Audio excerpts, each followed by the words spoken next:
Relationship advice. My 37 male wife, 37 female, has decided she's going to transition to be male, and is trying to convince me to stay. We've been together 12 years, married 3.5. Last year during lockdown, she told me she thinks she should have been born male, and thinks she's trans. I mean, obviously I'm gutted, but as she wasn't sure, we were going to work on it, do therapy/counseling etc. It's been a bit hit and miss. It's gone downhill a bit, because she's a lot more masculine in how she dresses and presents, and I'm not really that attracted to her anymore. In fact, we haven't had intimacy in ages. Since Elliot Page came out, she's gone into overdrive. But at the start of the week, we were really down and depressed together.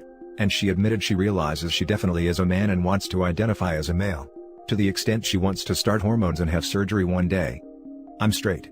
I like women, and the thought of having intercourse with men repulses me. So, I said I think I may have to bail. But she's trying to convince me to work on it, carry on with therapy and counseling. Nothing is ever a good enough excuse. I say I'm not gay, her attitude is, don't love the gender, love the person. I say intimacy is important, and don't want to sleep with a man? She says we can have a platonic relationship and have boyfriend and girlfriends, and still be together. She's trying to get me to make an urgent meeting with my therapist to talk it out. What's to talk out? I'm not gay. Not gonna lie, I feel so awful and betrayed. I've been trying to support her, yet feel like I have nothing for myself. And as much as I ain't gay, I do love her. I know technically she's going to be a he soon, but to me, she's my wife and life partner and I feel guilty. Do I just go, nah bro, divorce please? Or do I go to therapy or work on it? Now for the top advice. You don't owe your wife/him anything, honestly. They are no longer the person you married, and you both deserve a fulfilling marriage, in all ways. You can support your spouse, but you don't have to stay married to them to do so. Well put, you're a smart fellow or lady. Exactly. She's probably scared of losing him as an anchor given this is a massive transition. OP, be supportive and assure her you'll still remain platonic friends. You just don't need to be married. She can't have her cake and eat it too. If you're both dating while married, what does that mean for the people you date? Or when one of you wants to move on first? It's better to be platonic already, and stay friends through all these changes. You still love her, and she's right, it will likely become platonic love. She doesn't realize that's a given since you're not physically attracted to men. OP brought up Elliot Page. I wonder if he's aware that Elliot had to divorce his wife because his wife is a lesbian. It's hard, but all the therapy in the world cannot make OP gay. I went through the exact same thing with my ex with the genders reversed. I'm a woman, my ex is MTF. We had been together for 11 years when she announced that she was a woman. I was in the exact same boat as you, not gay, not remotely interested in having a physical or romantic relationship with a woman. We tried an open relationship and frankly, it was a disaster for us. We went to couples counseling. We even sought a non-binary counselor who specialized in these issues and open relationships. It was an absolute mess. I can't tell you how many times I was called a TERF phobic. We ultimately split up. We are both in relationships with other people right now, and we are both really happy. We have a child together. I have primary custody, but our co-parenting relationship has been very harmonious so far. I consider my ex a friend, and I'm extremely grateful that we are on the same page on all the big issues as far as raising our child. I'm completely supportive of her transition, and I'm thrilled that she's in a new relationship and they are really happy together. Her girlfriend has met her daughter and they seem to love each other, which is great. Feel free to PM me, since I understand exactly what you're going through, and not a lot of people do. There's a subreddit called r/mypartneristrans, but it's not the most helpful for those of us who are struggling with not being attracted to our partner's genders, and not being able to get past that immutable fact. But I pass on the info in case there is something helpful in it for you. Ultimately, this is a situation where no one is right and no one is wrong. There are no villains. Your spouse didn't intentionally mislead you, and you aren't intentionally rejecting their transness. But that doesn't make any of this easy. I still struggle with some lingering feelings of trauma, mostly around being able to trust my judgment of people. I was completely 100% blindsided by my partner's transition, and I can't shake the feeling that that's a failing on my part, that I should have known somehow, that I could have prepared myself. I couldn't have. I didn't do anything wrong, and neither did she. But it's something I struggle with anyway. You're not romantically attracted to males. That's all there is to it. Don't let this person try and manipulate you against your will. Tell him honestly that you support him being the person he truly is, but you need the same respect in return. That you aren't gay, aren't attracted to men at all, don't want to be married to a man, even platonically, and no amount of therapy is going to change that. Any more than therapy would be able to change him. That you accept him for who he is and how he wants to live his life, and need him to accept the same of you. Now for the next story. I, 26 male, recently found out that my fiancée, 28 female, has hit her massive debt for me for our entire relationship. I'm thinking of calling off everything and leaving, but everyone around me says I'm overreacting. So, over the last 48 hours my life and relationship has basically gone off the deep end and I need some advice. I've been with my fiancé for a little over 3 years now. We met through friends and started dating soon after. I proposed at the beginning of the year and we were planning to try to get married this summer. Due to a certain worldwide event, we had to put that off though. Outside of the normal relationship trouble that most people have, our relationship has been great. I really felt like she was the one and I loved her. But, it turns out she's been lying to me about her financial situation. My fiancée has never been in a good situation financially. She never went to college and works as a server full-time. This never was a problem for me. I went to trade school and make enough money to support both of us if needed. I have had to give her money before to help her when we were dating and this never bothered me. We ended up moving in together specifically to help her out in this area. This was never a problem for me, as I really don't care about money. However, this week I found out that she's been lying to me about how bad her financial situation actually was. When we moved in together my fiancé claimed she only had about $6,000 worth of credit card debt. I gave her the money to pay that off when we moved in together so that it wouldn't be a problem in the future. Well, it turns out this was a lie. This week I found out that she has much more debt. Over $110,000. She did not tell me this. I found this out when a debt collector called me. It turns out when she moved in with me, she didn't inform any of her creditors that she moved. Even though I don't care about the money, this pissed me off to no end. I confronted her yesterday about this and she claims that she was so afraid she was going to lose me at the start of the relationship, so she decided to just not tell me about her massive debt, and was going to wait till after we were married. For 3 years she just decided to lie to me. I called off the marriage then and there, and packed a bag and left for my parents' house. She's called me nearly 60 times since then, and I've ignored every one. When I told my parents about this, they said I am being immature and petty. According to them, this is not a big deal because everyone has debt nowadays, and if I love her, I need to understand how scared she was to tell me. I do love her, but she lied to me for 3 years about this. Along with this, the fact that she is so far in debt will become my problem if we married. Everyone I've talked to, say I need to look past this and go back home. But I honestly am thinking of just calling her and telling her I'm done and we're over. I feel like I need some advice here. Now for the top advice. I work in credit underwriting. 110K is a massive amount of credit card debt. She has likely been lying on credit applications to even have that amount of credit available to her. She will probably be declined for pretty much anything going forward. House loan, car loan, etc. That level of debt at her income level is nearly impossible to pay off. If debt collectors are calling, that means she is already in default for at least one card. She will probably be forced to choose between filing bankruptcy or facing a lawsuit. This is a very big deal. Your parents are wrong. Flee from this situation because it's going to be around for probably the next 10 years as it is. Much longer if her spending addiction isn't addressed immediately. This is serious and a very big deal. First of all, she lied to you for years. Can you trust her about other matters? Second, this behavior could be ongoing and derail any plans you and her have, such as travel, kids, buying a house, helping your parents, or retiring. Not everyone has debt, and those who are financially literate and do have student loans and/or mortgages. You are making good money now, but what if you lose your job someday or get sick and don't work for several months? If you make the mistake of taking her back after her lying, consult a bankruptcy attorney. If you aren't married, you may be able to have her file for bankruptcy while she is single and wipe out most of this debt. Wait until your attorney says it's okay to marry, as those credit agencies might try to attach the forgiven debt to you. The bad news is that a bankruptcy affects her for 7 years, so your joint credit won't be great, so you will have to assume everything will be in your name. Basically, whatever money she makes won't be counted for you to buy a house/cars/anything big for that 7-year period. Besides the lying, the biggest red flag is how did she spend that much money? Shopping and spending is an addiction like anything else, and some women, and men, spend money like gambling addicts as it fires off chemicals in their brains, dopamine etc., that the rest of us don't really get too worked up about. If you take her back, make her attend therapy for spending addiction and set a hard budget. Give her prepaid debit cards that only have a certain amount on them, and reconcile her spending every month. Make sure your credit cards are under lock and key, as her addiction might make her steal money and cards from you. I had a friend whose ex-wife did this, and stored all of her new items at her parents' house in her old bedroom closet. He finally divorced her since she wouldn't stop spending more than they made.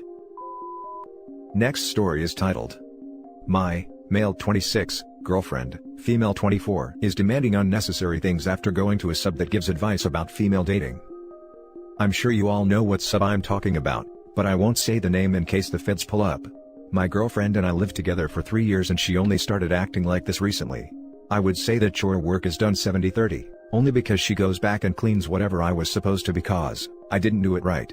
Whoever suggested to go on the date meant that person paid for both meals. I contribute to most of the household expenses and I'm the one who usually cooks. I'm not a very materialistic person, and I thought my girlfriend wasn't either. It really started around Christmas. She got me a PS5, that is the only thing I asked for.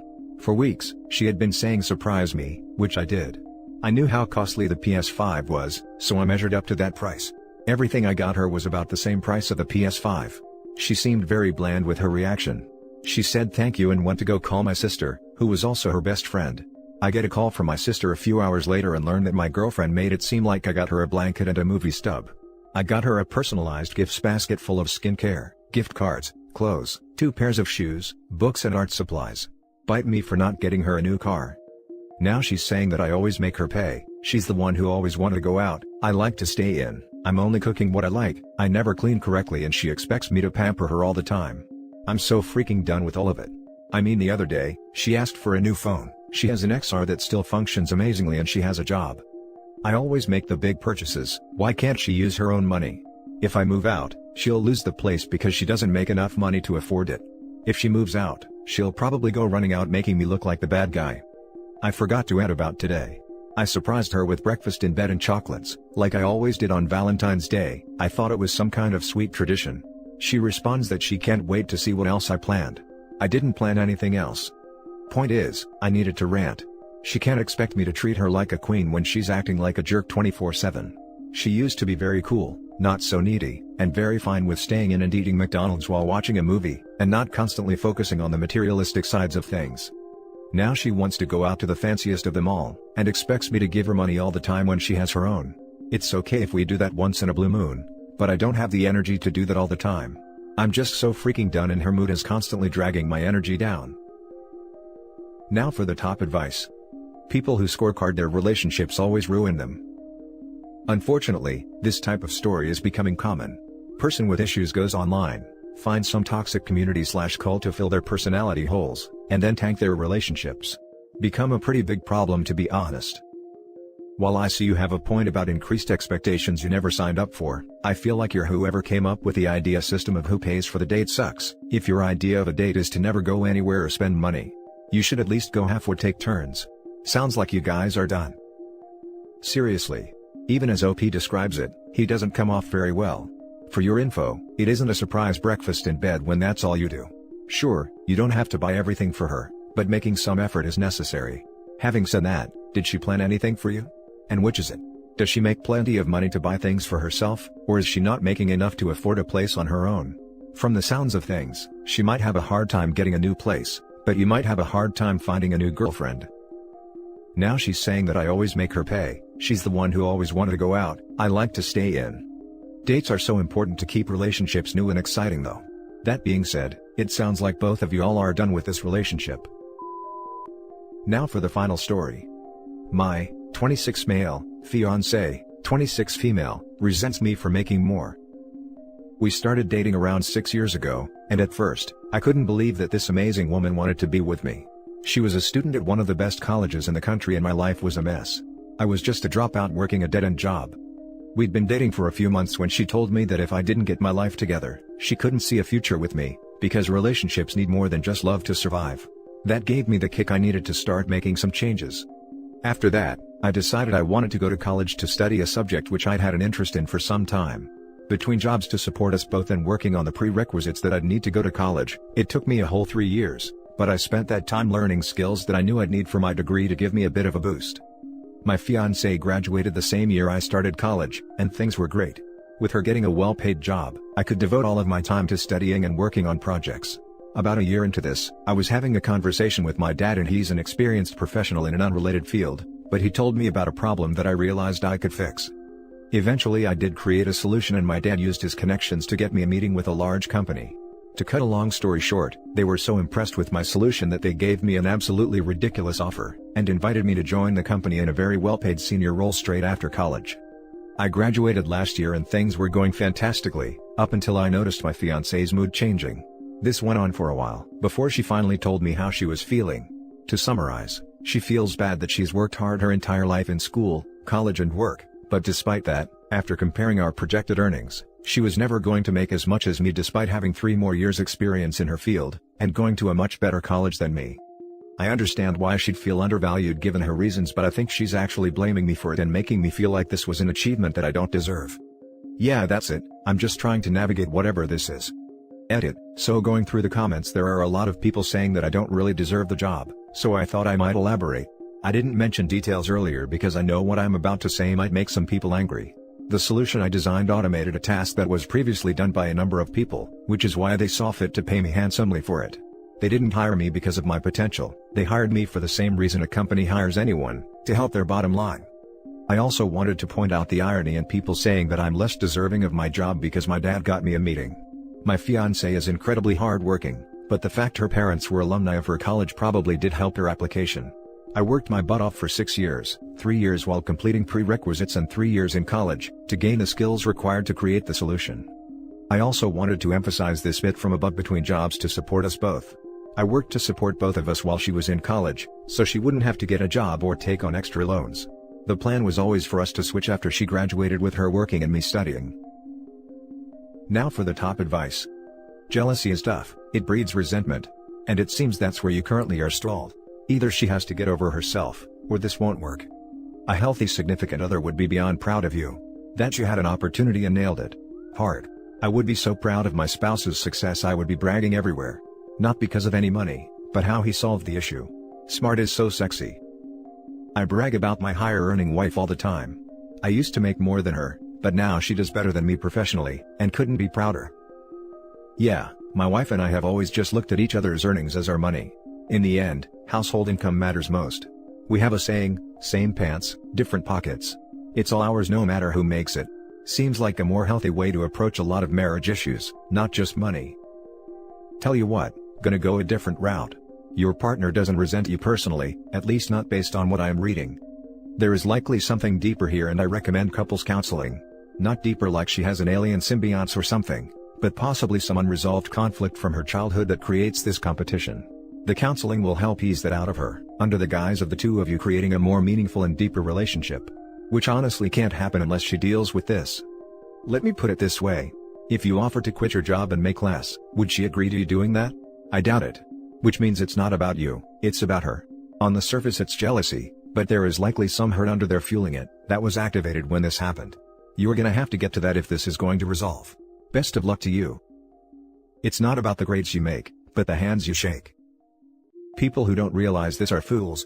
Who you know is vastly more important than what your qualifications are. And that's it for this video, guys. If you have thoughts to share, leave a comment below. Don't forget to hit like and subscribe if you like this content. I'll catch you in the next one. Good day everyone.